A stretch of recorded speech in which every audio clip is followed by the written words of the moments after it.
Good evening, everybody. Thanks for joining us here on the ice, brought to you by Dokes Book Fuels, Case Financial Group, Toby Hockey, and of course the Pilot Mound Hockey Academy. Joining us tonight, not often do I get to talk to this great man, but the Commissioner, Darren Nicholas of the SIJHL, celebrating their 20th year altogether, will be joining us tonight to talk, more importantly, about some great news for the area of Red Lake, but also what we've expected and seen over the first 15 to 17 games of the season thus far in the SI. Not quite the halfway point, but pretty close. Darren's going to chime in and talk to us from a commissioner standpoint, what he's liked, what he's seen, but also what we've enjoyed from the communities and the players just getting back on the ice, the most important thing. We'll also talk a little bit of foreshadowing, if we can, with what's expected for the remainder half of the season, as well as the championships that should roll out without incident. So, on the ice, please welcome Darren Nicholas to the show.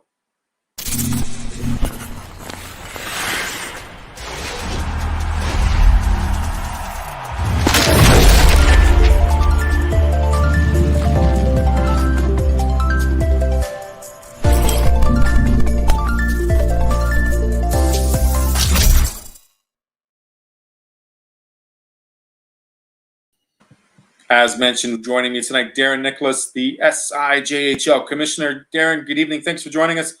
How much digging of the snow did you have to take part in the last couple of weeks? Well, you know what? We're lucky we got this big lake right to the east of us, and sometimes Thunder Bay it stops the systems over us, and we get pounded, and other times it protects us from it. And we were the latter this time around, so you didn't have to drive too far west of where we were to see the real winter weather. But fortunately, we're still looking at grass outside here, so so far so good for us. I know that towns like Dryden and West, when Highway 17 was closed for a good part of that weekend, did that pose any troubles for any travel for some of these teams during play? A little bit, yeah. I mean, you know, we had the Dryden Ice Dogs scheduled to be down in the States that weekend, and you know, it became clear, you know, logistics of traveling into the States under the present conditions was we needed to get them COVID tested ahead of time to meet their 36-hour or their 72-hour requirement. So, you know, we had testing lined up for them on Thursday morning ahead of their departure for Friday, and you know, it became clear over Wednesday night and early Thursday morning. So we just, you know, paused the testing just to see. And then it became pretty clear that the roads weren't going to be passable for a while. So we ended up flipping their Friday game over to a Sunday afternoon game. And, you know, they made it without incident.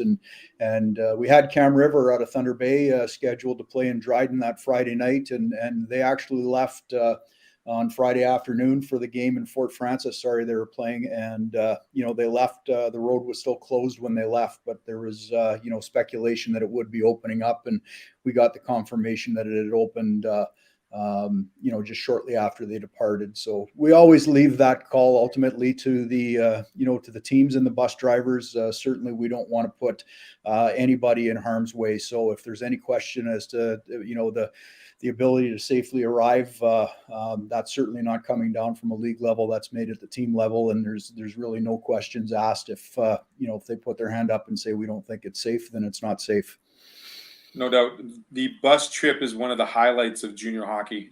Being able to get on the bus with the men, the boys, build that team up, but also just the stories that are told on the bus. We always want to make sure the players show up safely and securely when they get to their rinks. And sure, you wouldn't want to see any incident occur, of course, weather permitting, and anything for that matter. Darren, last week, a newsletter came to my desk from you. It's tremendous news for the area of Red Lake and the Dudley Cup. Give us some details of how this came about and the awarding of Red Lake to host the Dudley Cup. Yeah, you know, the leadership group in Red Lake made it clear, you know, really early on that they were interested in bringing the Dudley Hewitt Cup to Red Lake. You know, I think we've got some great camaraderie in our group in the boardroom and such like that. So, you know, knowing that, you know, we had a couple of teams step up and said, you know what, like if we're stuck for hosting it, you know, we'll put our hand up and help the league out, but we don't want to compete against anybody for this. So, you know, Red Lake, like I said, expressed their desire to bring the tournament to Thunder or to their community.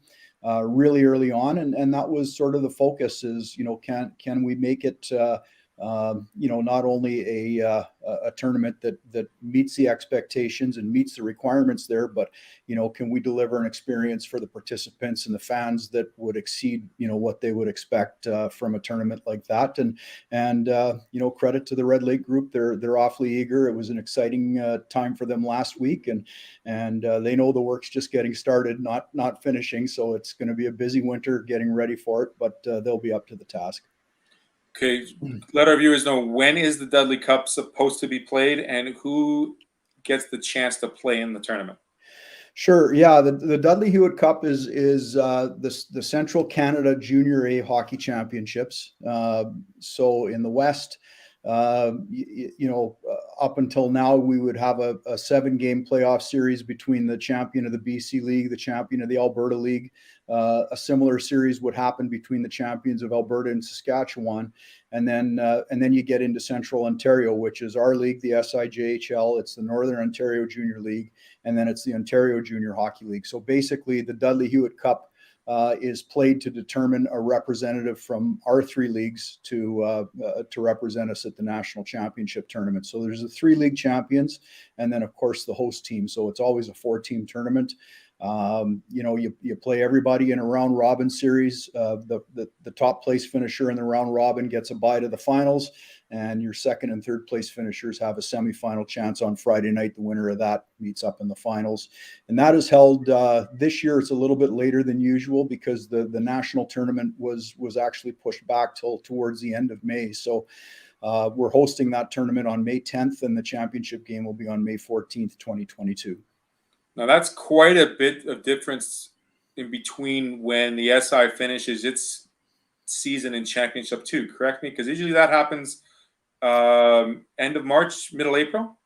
Yeah, typically middle of April. I mean, we knew the dates for the Dudley Hewitt were amended a little bit this year, so we were able to kind of change our playoff schedule and then our regular season schedule and such. So so we basically reverse engineered it from, that's usually how it starts, is when's the national championship, when's the regional championship, and then that dictates, when your playoffs have to be done by, and then that'll dictate when your regular season has to be done by. So it did fit in pretty nicely. It's later than we typically go, and we needed some favors from some of our facilities to commit to keep the ice in a little bit longer than they otherwise would. And so far we've had some pretty good cooperation on that. So Red Lake, being the host team, is guaranteed a spot. What are the chances of us seeing potentially 2 teams from the SI competing in the Dudley? Yeah, well, we will have a team, so we'll have Red Lake, and then our playoff champion as well will be the SIJHL representative. So there's a lot of interest not only in Red Lake but the other teams around the league being a host year that if Red Lake is one of the teams in the finals, then the other team that makes the finals will be the SIJHL representative, regardless of who wins that series. So we'll have 2 teams into the play. We know the NOJHL will send a great champion, and the OJHL is always a strong team that comes up from the Toronto area. So the hands will be full, but we'll have two dogs in the fight, I guess. It'll be certainly a great time, May 10th to 14th in Red Lake. Tickets will be on sale soon, I'm assuming, and they'll be working out the planning and development. Like you said, it's only the beginning of this great chapter. Yeah, absolutely. And those things are just sort of getting put into place. The announcement was delayed a little bit this year. I mean, obviously, we would like to have got the word out a little bit sooner. We were just trying to get some pre-planning and really agreements in place with the other 2 leagues on, how do we react, if it comes to pass, and knock on wood, I hope we don't have to deal with it, but how do we deal with it if there's public health restrictions in place? Because part of the hosting the tournament means that you incur quite a bit of the expenses to bring the other teams in. And, it's a pretty substantial financial undertaking. The cost of hosting the tournament is is primarily going to be offset by sponsorship dollars and ticket sales. And we weren't too long ago where we were playing with 50 people in the stands or half capacity in the stands. And, so we're trying to go through all that modeling on, what do those public health restrictions look like in terms of the budget for the tournament? And, are we putting our league and the Red Lake Miners at risk by putting up our hand and trying to host a tournament in these conditions? And certainly there's no hesitation if there's no restrictions and we've got full access to the capacity of the building and all that. But if you start ratcheting back and say, well, we can only sell half the tickets that are available, or we can only sell 50 tickets or none, it changes the dynamic quite a bit for sure. Absolutely. And certainly I hate to use the word fluid, but it is a fluid situation. And once we get more details, I'm sure we'll find it out through your social media feeds throughout the SI. Yeah, and we just tried to do as much of that, have that discussion, as remote as we think maybe at this time the possibility is. The possibility exists that we could be playing the tournament under public health restrictions. So, I was pretty insistent that we have that conversation ahead of time, as opposed to, trying to have it when the wheels are already in motion. So the other two leagues, and credit to them, full understanding. And I like to think we'd be in the same position if we were not the host league as well. It's pretty difficult to ask a team to foot the whole bill if their ability to raise revenue is severely restricted. Talk about the wheels finally turning. How about the skates hitting the ice finally for all these teams in the SI? I mean, last year there was a fairly abbreviated season, we'll call it that, if you want to even call it a season, Darren. But here we are, for most of the teams between 13 and 17 games through, and just a couple of some very small hiccups, weather permitting. I mean, what have you liked about the first part of the season thus far, Darren? Yeah, well, I mean, it's good just to get back in the rink and hear the normal sights and sounds and the sound of people enjoying a hockey game and athletes enjoying the competition as well. So knock on wood, it's been pretty good start to the season here for sure. Not without his hiccups, but I think that's the type of stuff that people in my position need to get ready to deal with on a year-to-year basis. So I don't think the pandemic is having too much of an effect on it, and the feedback from the athletes. I mean, they're just happy to be back and playing normal hockey, as you alluded to. I mean, we tried to get off the ground, as did every other league last year. We had to put some pretty serious modifications to the way we asked the kids to play in place. No body contact, no celebrating, don't hug each other after you score a goal. And, you're trying to undo, a decade plus of habits that these guys have been into and tell them that that's not permitted anymore. So, while we did get them suited up and skating last year, certainly it wasn't the brand of hockey that we wanted to play, but it was the conditions that were necessary in order for us to even get going. So it's a lot more normal this year. We finally were able to, give the Cam River expansion team an introduction to the league that is fitting of them with the pomp and circumstances that they wanted to come in with, and they're doing real well. When you talk about the circumstances and the changes to a lot of what had to happen on the ice for the players, I mean, you take the emotion out of hockey, basically, the cheering and the celebrating and the fighting and the hitting and the contact and whatnot. Was it more difficult for the players to handle that aspect and come back to a normal style of hockey, or was it for the organizations and the head offices of all the teams trying to put together teams basically from scratch again, having that one season completely almost off? Yeah, a little bit of both. Probably more the latter. Just teams trying to find players, and the rosters are expanded. There's no December cut down this year in junior A hockey in Canada, so 130 teams times 2 players is ordinarily there'd be 260 kids, maybe without a place to play come December 1st. So lots of movement, but there doesn't seem to be that much activity on the trade wire this year. And so, it sounds like teams are ready to stand pat. I mean, we've had some teams that have made some moves trying to build their roster up, but it's been a little bit quieter, I think, from the player movement standpoint. We're going to come back to the first half of the season just after the break. Darren Nicholas, the commissioner of the SIJHL, joining us here on the ice. Stay with us. We'll be right back.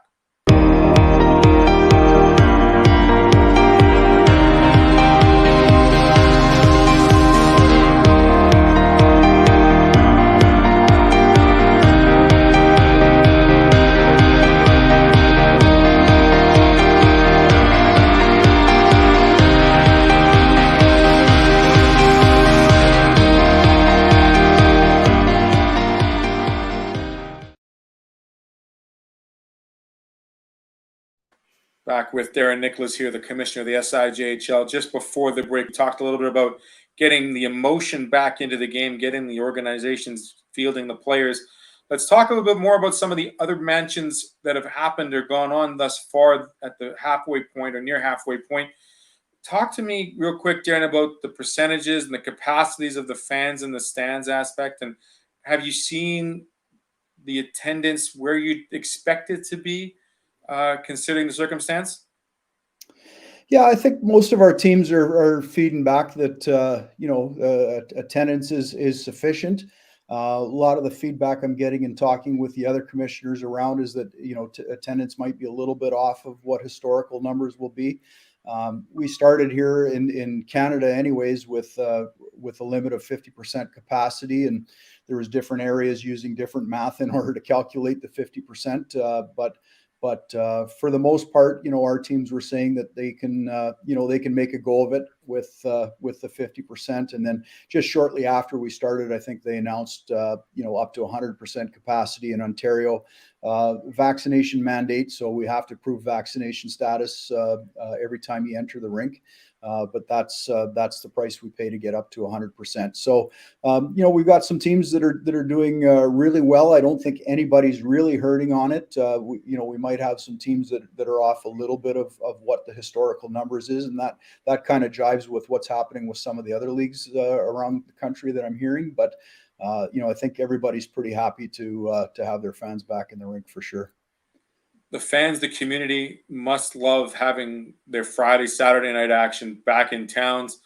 You've seen several games, I'm sure, Darren, over the last couple of months. What have you noticed from your, personal experience from having the attendance and the fans and the players back on the ice and just the energy that's back in the rinks?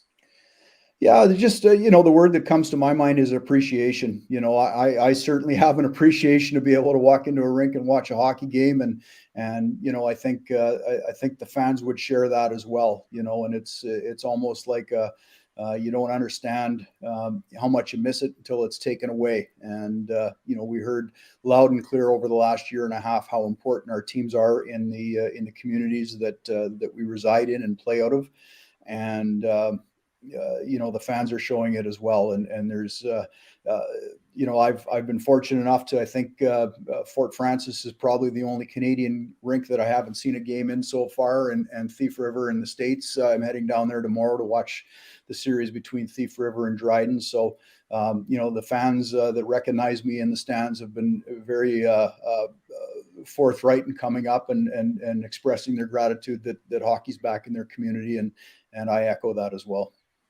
For a lot of us sports fans, we get to, see the lists that are put together from not just, the SIJHL or some statistics from all over Canada, but CJHL rankings have been coming out on a weekly basis thus far over the last month or so. 3 teams from the SI have been very influential, let's say, in the top 20 in the Red Lake Miners, the Cam River Fighting Walleye, and the Thunder Bay North Stars in particular. What is it about the play of those 3 teams that have elevated them into the top 20 rankings in the CJHL? Yeah, I mean they've all occupied first place in the SIJHL standings at various points over the season. Cam River's currently in top spot. They just had a great two game sweep in their own building against Red Lake, and that was the showdown of first place teams. And then quietly after getting off to a really good start, the Thunder Bay team kind of had a bit of a stumble through the last part of October and the early part of November, and they've kind of righted the ship as well, and they've just been quietly putting wins back on the board, and have snuck themselves back into second place. So it's really tight to the pack, and you look at our teams that are in the bottom part of the standings, and Fort Francis, watch out for them. They've kind of been victims to the schedule over the first couple of months of the season, so they don't just have as many games played. But Dave Allison and their crew down there have done some pretty good things with their roster, and their players are coming around. So they could be sleepers. We've got the two American teams that are they're competing and they're in most of their games. And could be in a spot where they steal a win. So it's going to be a real interesting way to see how the season plays off. And we've structured our playoffs such that everybody gets a chance in the postseason. Basically, our top finisher gets a bye, and the other teams will play off to get us down to 4 teams. So everybody's going to get in, and I think there could be some surprises once we get in for sure. We're not going to give out spoilers, Darren. It's only the beginning of end of November. There's no script to it, but no script. But there's speaking of no script, I mean, did these teams forget their there's not sibling rivalries, but their hockey rivalry attitude when it comes to getting back on the ice? I mean, Cam River being the new team, they've got a friend just across the way in Thunder Bay. That's got to be a pretty interesting fight on the ice for those two teams, as well as seeing Fort Francis and Dryden have at her, and the two American teams. Have you noticed some of the more playful time, or is it just they're happy to jump back in hockey and let's get her at her? Yeah, no, kids compete, and if they're wearing a jersey from one team and they're playing against a kid that's got a jersey on another team, they're automatically the enemy. And we've been happy with the compete level. I think again, kids, the players are appreciative of the opportunity to get back on the ice and compete. But let's make no mistake, they want to win. It's not a friendly, an international friendly, as they say in soccer. I mean, there's two teams that are trying to pull 2 points out of every game, and there's celebration when they are, and there's disappointment when they don't win, and a commitment to get back at it the next time. So we're seeing some really intense hockey and really a high level of hockey as well that I've been pleasantly surprised with, for sure. Any other surprises that you've seen in the first part of the season that you'd like to share with us, Darren? Well, just, again, and when I say I'm pleasantly surprised with the level of hockey, it's just the fact that there's been so little of it played over the last couple of years. So, what I'm hearing from leagues at this level or even up to the pro level is that it's taken some time for guys to get their timing right, to get their game, synced up to the way they like to play the games and stuff like that. So, I think our guys were able to get into it fairly quickly.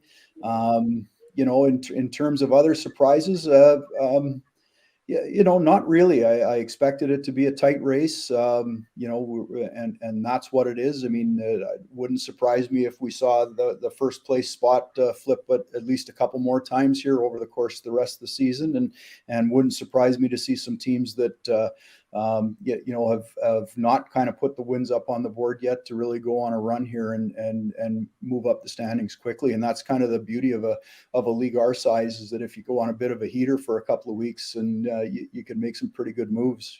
Absolutely. And I'm sure, like you said, a lot of those teams are just starting to find their way, starting to keep the skates sharp a little better. And sure enough, you could see them win 6-7 in a row, and it could flip the tide big time. Yeah, for sure. So, last part of the show, let's talk a little bit what we haven't seen so far this year, Darren. I mean, we've got Christmas coming up. We've got just over half of the season left over, without incident, of course, without any changes. Kind of status quo. Just see the boys continue to compete well and see the teams move in the rankings. And anything else we should expect from the SIJHL in the next part of the season? Well, just more good hockey, more parity. There's part of me thinks that we're still not out of the woods yet with the COVID stuff. I mean, we're watching the numbers here in Ontario real closely. We got some real good news on the border on a couple of different steps over the last month or so. Number one, first with it opening up to allow our Canadian teams to go through, and Wisconsin was the Lumberjacks were really great partners for the league over the early part of the season, and they made the trips north of the border. I think they had 4 in a row where they came up to Canada to play, to accommodate, and now it's our turn to go down there and play in their buildings for the most part. So, good that it was opened up first off, and then the whole testing requirement to get back into Canada kind of threw us for a little bit of a loop. We didn't really see that coming. We knew you needed to have a double vaccination, or we were reasonably certain that you'd need to be fully vaxxed in order to get back and forth across the border. But, the need for a test done within 72 hours was something that I don't think anybody really had anticipated. So it was a little bittersweet when they opened the border up. To great, we can reunite our league and play games in everybody's building, but it's not cheap to get that testing done, and every time you want to send a team across, the bills add up pretty quickly. So luckily we only had to endure it for a few weeks, and come next week the requirement for testing will be lifted, which will cover pretty much all of our trips that we need to send teams back and forth across the border. So that's good news there. Darren, you said you're heading out tomorrow down to Thief River. Yeah. And do you remember how to shake hands, or do you still do the elbow bump or the fist bump? Well, it's what I've observed. I was down in Wisconsin last weekend. The first time across the border in a year and a half, and it's a bit of a different environment down there. You're not seeing very many masks at all. In fact, some of the local shops around the Spooner area had signs on the door saying, masks not required to come in here. So, a little bit of a different dynamic in the States from my early experience so far. But, I think at some point we've got to get on with living life here. So if somebody wants to shake my hand, I'll shake their hand. I might sanitize it afterwards. Darren, I think it's one thing always to remember that there's humbleness, but also a bit of a personality when it comes to playing this game. And certainly the SIJHL provides a personality unlike any other when it comes to junior hockey in Canada. I want to thank you for joining me tonight. Obviously, the success of the teams so far this year, participating and playing hard and competing. Certainly look forward to seeing the rest of these rivalries continue, as well as championships in March and the Dudley in Red Lake in May. That's fantastic news. Thank you. Yeah, looking forward to it, and always a pleasure to have a chat with you, Theo. Thanks for having me. Thanks, Darren Nicholas, the commissioner of the SIJHL. Thanks for joining us here, everybody, on ASTV, bringing more goodness to the greatness.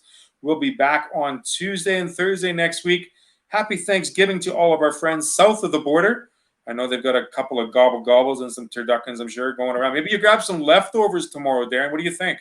Yeah, could be. Yeah, if I can get through the Black Friday rush. You got to do the Black Friday sales. You got to let us know if there's any good deals out there. I don't know. I don't know if I'll have much time to shop around, but we'll see. You're there for business, not for pleasure. There you go. Darren, thanks for joining us. Thanks for everyone for joining us. Have a great weekend. Take care of each other. Take care of your neighbors. And bye-bye for now. Welcome to Pilot Mound Hockey Academy, your world-class academic and hockey training facility created to maximize each student's athletic and academic potential. Blackjack Stewart Arena, home of the Buffalo, is inside the 46,000 square foot complex, as well as a curling rink and other facilities. The students have a unique combination of successful, well-rounded education at Pilot Mound Collegiate Institute and the professional hockey training in an encouraging community. The years of experience of on-ice coaching propel our students to the next level, both mentally and physically, in a professional environment.